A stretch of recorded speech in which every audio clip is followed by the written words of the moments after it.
여러분 오늘은 그 232조 재무제표에 대해서 말씀드리겠습니다. 이 재무제표라는 글자 그대로 재무, 재무라는 건 자산, 부채, 자본을 재무라고 합니다. 이 재무에 나타내는 여러 가지 표다 이런 얘기입니다. 그래서 오늘 이제 재무제표의 뜻을 한번 정리해 보겠습니다. 1. 재무제표란 뭐냐? 이 재무제표가 뭘까? 아까 이제 그러니까 재무제표는 그 얘기를 했어요. 첫째가 이제 재무상태표가 있습니다. 두 번째가 이제 손익계산서가 있어요. 이게 손익계산서 여러분들은 이제 보시면 알지만은 이 재무상태표의 포괄 손익계산서를 말한 겁니다. 이것은 그냥 손익계산서 말하면 포괄이에요. 꼭 포괄 안 써도 손익계산서는 포괄 손익계산서다. 이런데 앞에다가 꼭 포괄 하는데 그냥 안 붙여도 포괄입니다. 왜 이렇게 길게 수식화라고 포괄 안 넣으면 그냥 일반 손익계산서라고 이렇게 생각하지 마시고 그냥 손익계산서는 포괄 손익계산서를 말한다. 이렇게 보시면 되겠습니다. 그 다음에 이제 여기서 세 번째가 이제 현금 흐름표.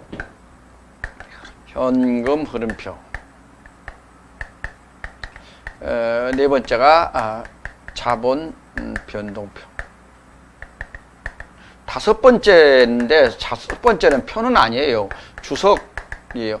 주석 내용을 포함한다 이렇게 써야 되는 거지. 그거 잘 읽어보시면 알지만 주석이 표입니까? 주석은 포함한다 그랬으니까 내용을 포함하면 주석은 표도 아니고 글인데요.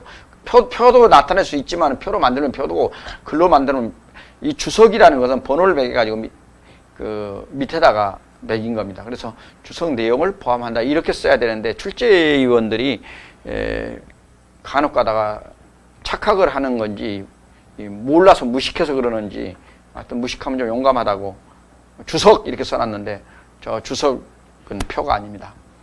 재무제표는 아니에요. 그 내용이 재무제표에 포함된다는 거지 그게 어떻게 재무제표입니까? 표가 아닌데. 자, 재무상태표는 이제 자산, 부채, 자본이고요. 여기 손익계산서는 이제 수익과 비용.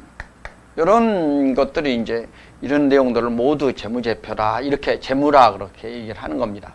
근데 재무란 말은 정확히 말하면 수익과 비용을 얘기하는 것이고 재무라는 말을 하면은 자산, 부채, 자본을 요 세 가지를 재무라 한다. 뭐 이렇게 좁은 의미의 넓은 의미의 재무하면 지금 여기 있는 모든 것을 말하고요. 좁은 의미에서 재무는 자산, 부채, 자본을 재무로 한다. 이것이 재무상태표입니다. 네. 그 다음에 현금 흐름표는 이제 현금 흐름을 나타내는 겁니다. 예를 들면은 현금 세 가지인데 현금 흐름은 영업활동으로 인한 현금 흐름이 있습니다. 영업활동. 영업활동으로 인한 현금 흐름하고요. 투자활동으로 인한 현금 흐름. 이렇게 세 가지 뿐입니다. 그리고 재무활동으로 인한 현금 흐름. 이렇게 구성되어 있어요. 네, 현금 흐름은 영업활동, 투자활동, 재무활동으로 인한 현금 흐름이다.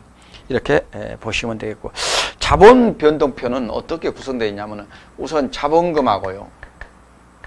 자본금은 불변이죠. 이게 그래서 상법에는 자본 충실의 원칙, 자본 불변의 원칙 뭐 이런 말을 표현하고 있습니다. 자본은 특별히 그 자본은 이사회를 열어서 주총을 거쳐야 자본금은 변화될 수 있습니다. 그래서 여러분들 자본하면 이제 자본 변동표는 뭘 나타내냐면 자본금하고 자본 잉여금이 있어요. 요것 표시하고요. 그 다음에 또 뭘 표시하냐면은 기타 포괄 순익 자본 조정하고 자본 조정 기타 포괄 손익 누계. 그 다음에 이제 이익잉여금 변동사항을 쓰게 되어 있어요. 이익잉여금 변동사항. 이렇게 됐는데요. 이러한 것이 이 자본변동표의 이제 하나의 형식입니다. 여기서 이제 뭐냐면은 요 자본변동표를 갖다가 이제 기초 자본, 그러니까 자본의 기초 잔액에다가 그 다음에 이제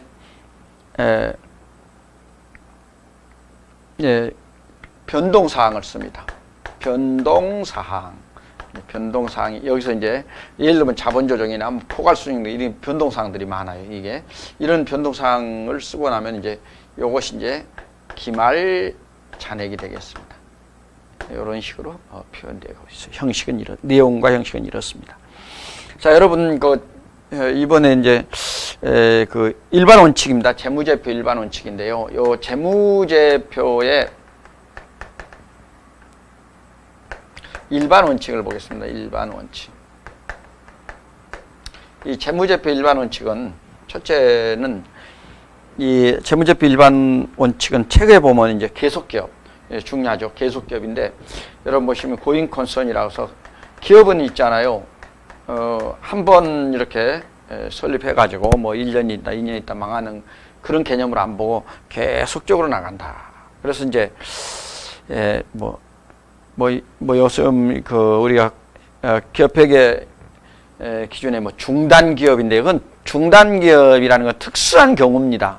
그래서 일반적으로 계속 기업이라는 컨셉에는 중단 기업이라는 개념이 없어요. 그는 이제 중단 기업 이렇게 중단 기업 손익계산서 이렇게 평생 기업에서 한 번 일어날까 말까 하는 그러한 것들을 갖다가 계속 설명을 하고 있는데 예외입니다. 그것은. 그래서 그런 것을 이제 무시하고 여러분들이 우리가 이제 전체 기업은 계속 공존한다. 이렇게 계속 존속한다. 이렇게 이제 보시면 되겠습니다. 두 번째 재무제표의 작성 책임과 공정 표시가 있어요. 이제 작성 표시하고 이제 작성과 이제 작성 책임 공정 표시 있어요. 여러분 이런 걸 작성하는데 책임은 누가 집니까? 책임은 우리가 이제 기업의 대표가 책임을 지는 겁니다. 모든 것은 물론 이제 작성할 때 보면은 회계 관리자가 이제 작성을 하게 되지만은 그래도 그렇게 책임은 진다. 그다음에 회계 정책의 결정 쭉 쓰겠습니다.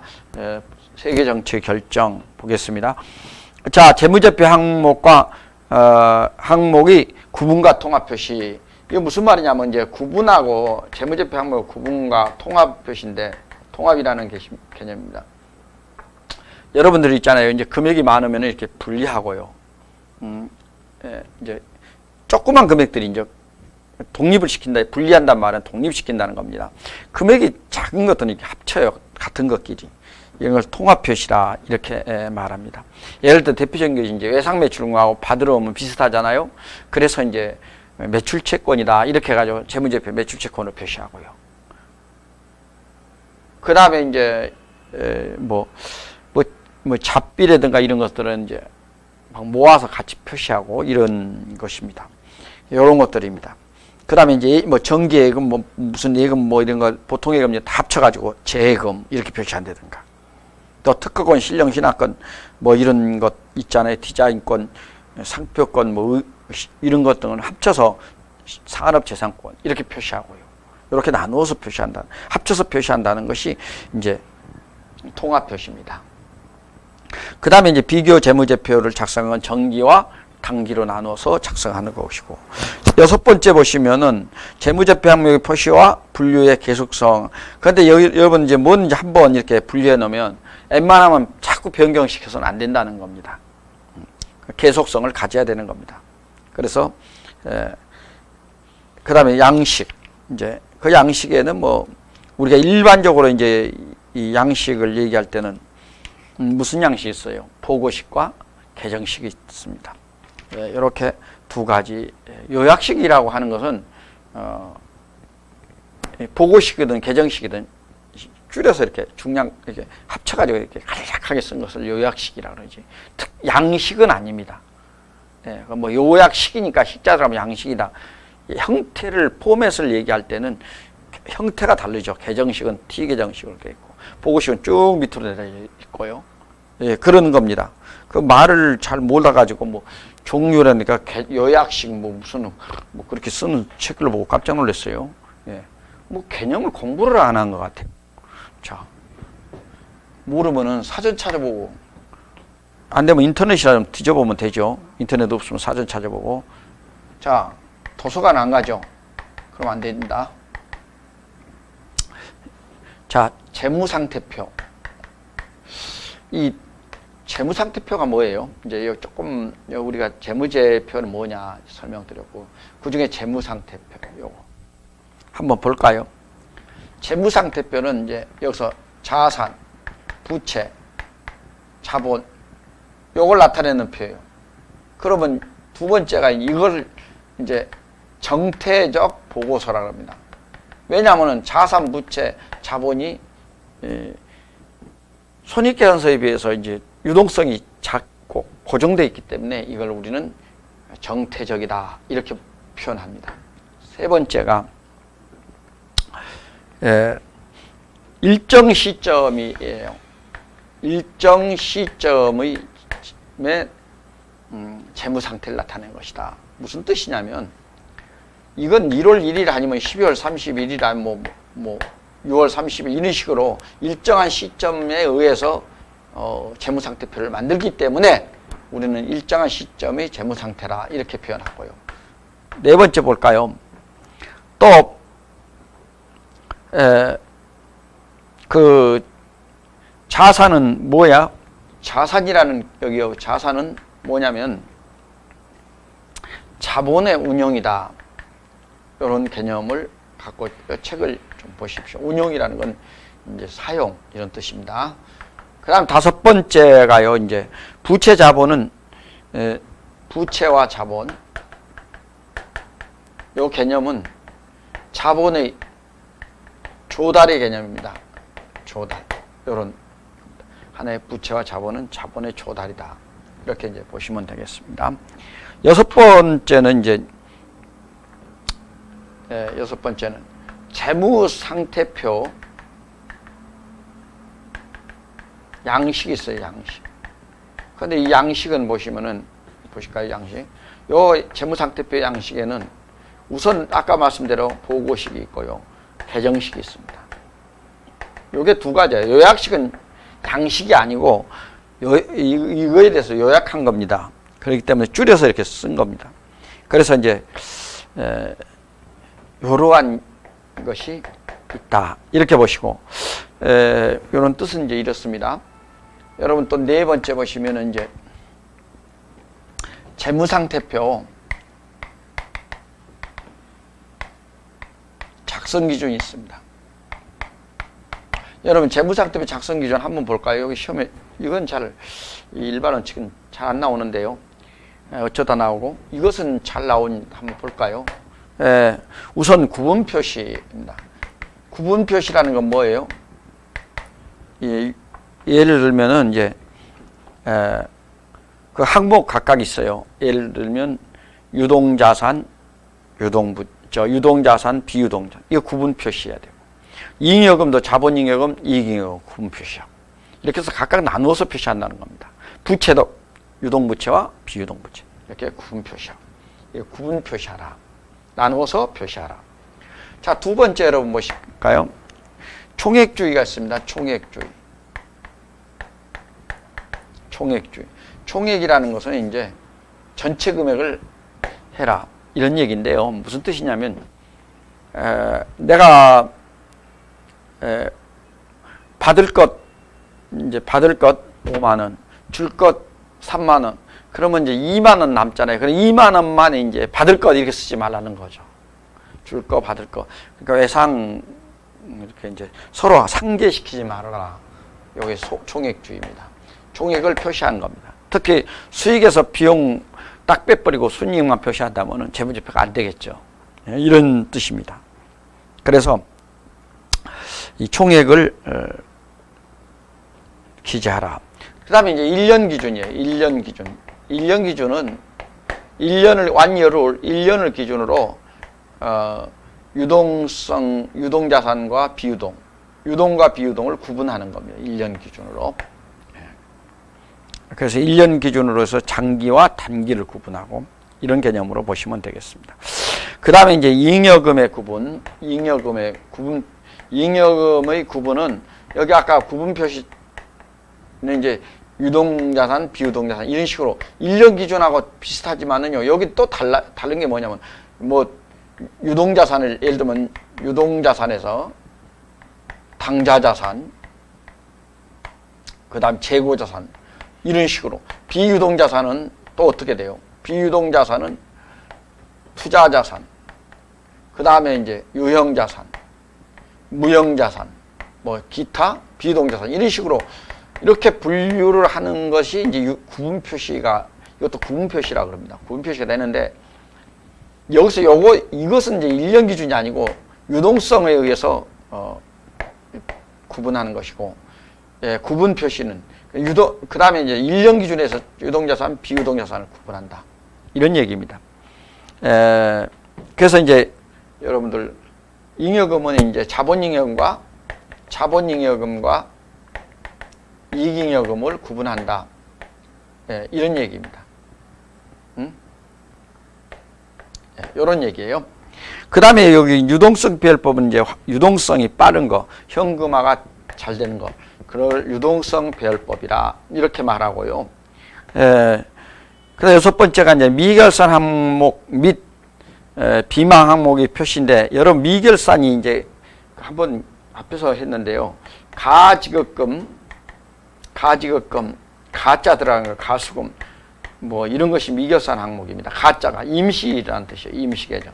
요 임시계정은 절대로 재무상태표나 재무제표에 표시할 수가 없습니다. 예, 그렇게 보시면 되겠습니다.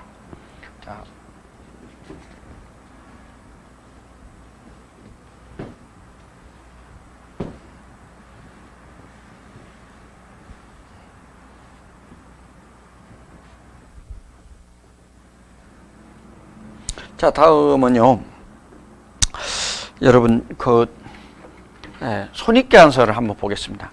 손익계산서 중에서 포괄 손익계산서가 있습니다. 5번 포괄 손익계산서.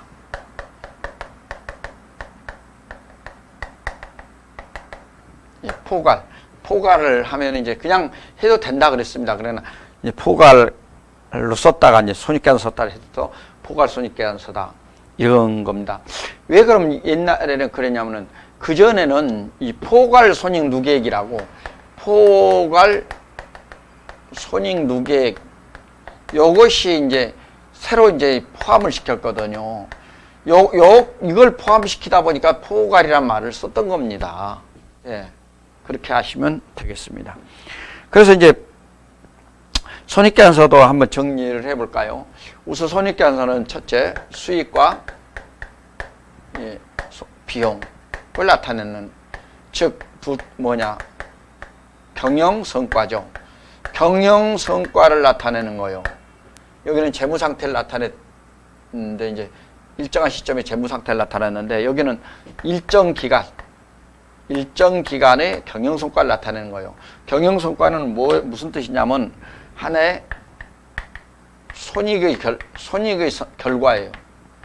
이걸 나타내는 것이다. 이 경영성과입니다. 그러니까 수익에서 비용을 뺀 것이 뭐다? 경영성과다. 이렇게 이제 이해를 하시면 되겠습니다. 그 다음에 이제 세 번째가, 이제 여기서는 정태적 보고서라 그랬으니까 움직인다 그래서 이제 이건 동태적 보고서다. 이런 특징도 가지고 있고, 이제 그 다음에 이제 여기서 우리가 여기서도 양식이 이제 양식이 있는데요. 손익계산서 양식은 뭐냐면은 보고식만 쓰게 됐어요. 보고식. 그러니까 계정식을 쓰라 안 쓰라? 계정식은 쓰지 말라는 겁니다. 요 계정식은. 손익계산서만큼은 계정식을 쓰지 말고 보고식만 써라. 뭐 이런 특징이 있다. 여러분들 이렇게 보시면 되겠습니다. 그러면 이제 손익계산서의 작성 기준을 보겠습니다. 이거 조금 잘 나오죠? 손익계산서 작성 기준. 여러분들 손익계산서의 작성 기준을 보세요. 첫째, 일반 기업의 기준에서는 손익계산 작성 기준을 첫째 발생주의였어요. 발생주의. 예, 발생주의라는 것은 무슨 말이냐면은 수익에 대해서는 실현주의고요. 실현주의고 비용에 대해서는 발생주의를 취한다. 이거 여기서 나온 말이에요. 그래서 발생주의와 실현주의를 말씀드리고 있는 겁니다. 그러고요. 이제 두 번째 실현주의. 실현 시기를 기점으로 한다. 요게 이제 실현주의. 실현주의. 지금 말씀을 드렸습니다. 실현주의. 자, 세 번째가 이제 뭐냐면은요. 수익과 비용의 대응입니다. 수익과 비용의 대응이에요. 요거 이제 수익 계정과 비용 계정에서도 그 한번 수업을 했습니다. 이 수익과 비용을 이제 대응해야 돼요. 예를 들면 이제 매출액에서 매출원가를 대응하고, 첫째 매출액과 매출원가를 대응합니다. 이런 식으로. 그 다음에 이제 뭐 영업의 수익과 영업의 비용을 대응시키고, 이런 식으로 쭉 이렇게 수익과 비용을 서로 대응시킨다. 요게 이제 특징을 가지고 있는 것이죠. 예. 그래서 수익과 비용의 대응은 어디냐면은 손익계산서의 작성 기준에 들어간다. 그 다음에 이제 여러분들 총액주의. 총액주의란 말하고 총액주의하고 총액 표시하고 뭐가 다릅니까? 자, 여기서는 총액주의, 여기는 총액주의 또는 총액 표시 이렇게도 합니다. 그런데 이건 총액주의나 총액 표시나 같은 말이다. 이런 말을 말씀드립니다. 표현만 달라요. 주의라는 거 뭐 사상 이런 뜻으로 쓰기 때문에 좀 고리탑을 하죠. 그냥 총액 표시 이러면 가볍게 좋은데 꼭 그 고집을 부린 사람이 있어요. 뭐 이런 걸 만들면서 그런 거에 대해서 여러분 같은 뜻을 개념을 이해하시면 되겠습니다. 다섯 번째 이제 구분 표시입니다. 이제 구분 표시는 나누어서 표시한다. 그러니까 이제 예를 들면 이제 수익 같은 것도 수익은 이제 뭐 어떻게 해서 영업 수익, 영업 상자 띄울까요? 영업 수익, 그 다음에 영업 외 수익 이런 식으로 나누어 있고요. 이제 비용을 보시면은 비용은 어떻게 표시됩니까? 영업상 비용, 그 다음에 영업 외 비용 이렇게 나누어져요. 그리고 이제 법인세 비용이 있고요. 이렇게 세 개로 나눈다. 그러면 이제 영업 비용에는 뭐가 들어가요? 예. 여기에는 이제 여러분 알듯이 매출원가, 그리고 판매비와 관리비가 들어갑니다. 줄여서 판관비 이렇게 썼는데, 자, 회계에서는 이제 줄이는 걸 참 좋아하는 거죠. 예, 그래서 실무 이제 프로그램 할 때도 판 이러면 판매비와 관리비고, 제 하면은 제조 비용이구나. 그래서 판제 이거 꼭 나오니까 1급에 하나는 뭐예요? 영업 판매비와 관리비 영업 비용이구나. 이걸 기억하시기 바랍니다. 이건 제조는 이제 제조 원가를 말한 겁니다. 제조 원가에 들어가구나. 이렇게 해서 이렇게 쓴다. 같은 비용인데 어느 비용으로 넣을 것인가 달라지는 것입니다. 그 다음에 여러분들 이제 일곱 번째가 이제 자본 변동표입니다. 한번 읽어보시고 이제 자본 변동표 하시고 현금 흐름표도 한번 읽어보시면 됩니다. 그리고 잉여금 처분계산서 이제 주석에 대해서 잘 나와 있습니다. 영어로 이제 footnote 이렇게 말을 하는데 이제 주석 또 주기란 말이 있는데 여러분 그냥 상식으로 하나 시험에 안 나오니까 상식으로 뭐 보기에 나오는데 주석은 이렇게 쭉 문장이 있어요. 그럼 끄트머리 어디 중간에다 번호를 이렇게 매겨요. 1. 그리고 이제 제일 밑에다가 1번에 대해서 뭐 막 설명 써놨어요. 자세하게 디테일하게. 그러면 주석은 뭐 주석은 그렇고 주기는 뭡니까? 그러면 주기는 이제 주라는 건 다 주석이나 주자나 중심적으로 하나는 해석한다, 하나는 이렇게 설명한다는데 이제 기호를 달았다는 뜻인데 이건 사실 가로 넣기야. 문장에 쭉 쓰다가 이제 뭐 예를 서울은 수도다, 수도 해가지고 이제 수도는 뭐 500년 역사를 갖고 이렇게 가로 안에 싹 해서 씁니다. 쓰고 다시 또 문장 막 연결해놔요. 요렇게 쓰면 이게 죽이라는 겁니다. 그래서 가로 안에 설명하는 글이다. 그렇게 써놨어요.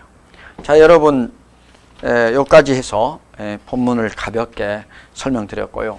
이제 문제풀이로 잠시 쉬었다가 하겠습니다. 자, 여러분, 자, 더운데 힘내십시오. 고맙습니다.